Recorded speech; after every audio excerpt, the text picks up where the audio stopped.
안녕하세요. 여러분에게 젊음을 드리는 표승범 원장입니다.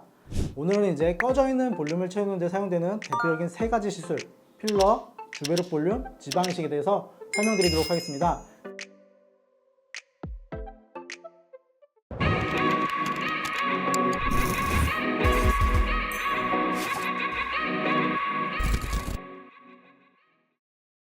먼저 필러에 대해서 살펴보면 필러의 장점으로는 이제 상대적으로 좀 단단하기 때문에 즉각적인 효과를 볼 수가 있고 이 좁은 부위에 정밀하게 넣을 수 있다는 장점이 있습니다. 그래서 주로 이마, 팔자, 입술, 옆볼 등 다양한 부위에 추천드릴 수 있는데요.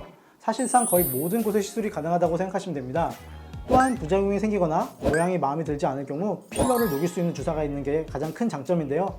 다만 눈 밑의 경우에는 피부가 얇아 틴들 현상이라고 하는 필러가 비쳐 보이는 듯한 현상이 발생할 수가 있기 때문에 필러를 추천드리지 않는 편입니다.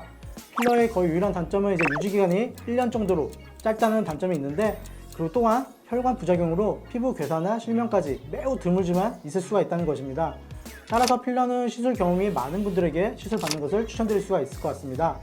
다음으로는 주베룩 볼륨이 있는데요. 주베룩 볼륨은 주성분이 PDLLA로 시술 부위의 콜라겐 생성을 유도해서 효과를 볼 수가 있습니다. 주베룩 볼륨의 장점으로는 천천히 콜라겐을 생성하면서 볼륨이 생기므로 과하지 않고 자연스러운 경우가 많습니다.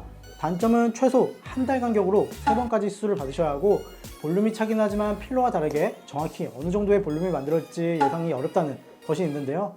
따라서 입술과 같이 좁은 부위에 정밀한 볼륨을 채우는 것보다는 상대적으로 볼륨이 넓은 부위에 시술하시는 것을 추천드릴 수가 있습니다. 마지막으로는 지방이식이 있습니다. 지방이식은 주로 허벅지나 복부에서 지방을 채취해서 미세하게 지방을 만든 후 필요한 곳에 이식을 하게 됩니다. 장점으로는 외부 물질이 아닌 자기 자신의 지방을 사용하기 때문에 상대적으로 안전하다고 볼 수 있습니다. 그리고 생착이 잘 될 경우에는 효과가 상대적으로 더 길 수 있다는 장점이 있는데요. 특히 눈 밑 같은 경우에는 지방이식의 부작용이 상대적으로 적고 효과가 좋아서 필러보다는 지방이식을 더 추천드릴 수가 있습니다. 단점으로는 이제 생착률이 있을 수가 있는데요. 사람마다 생착률이 다르기 때문에 필요에 따라서는 2차, 3차 지방이식을 하는 경우도 있는데요. 이때 생착률이 낮을까봐 너무 과하게 지방이식을 하게 되면 지방이 만져지거나 울퉁불퉁하게 보일 수가 있기 때문에 자연스러운 정도로 지방이식을 하는 것이 좋습니다. 지금까지 필러, 주베룩 볼륨, 그리고 지방이식에 대해서 살펴봤는데요. 각각 장단점이 워낙 명확하기 때문에 나한테 맞는 것이 어떤 건지에 대해서는 충분한 상담을 통해서 결정하시는 것을 추천드릴 수가 있을 것 같습니다. 설명드린 내용 중에서 더 궁금하신 사항이 있으시면 댓글 남겨주시거나 병원으로 찾아와 주시면 친절하게 상담 도와드리도록 하겠습니다. 이상 저스트 성형외과 표승범 원장이었습니다. 감사합니다.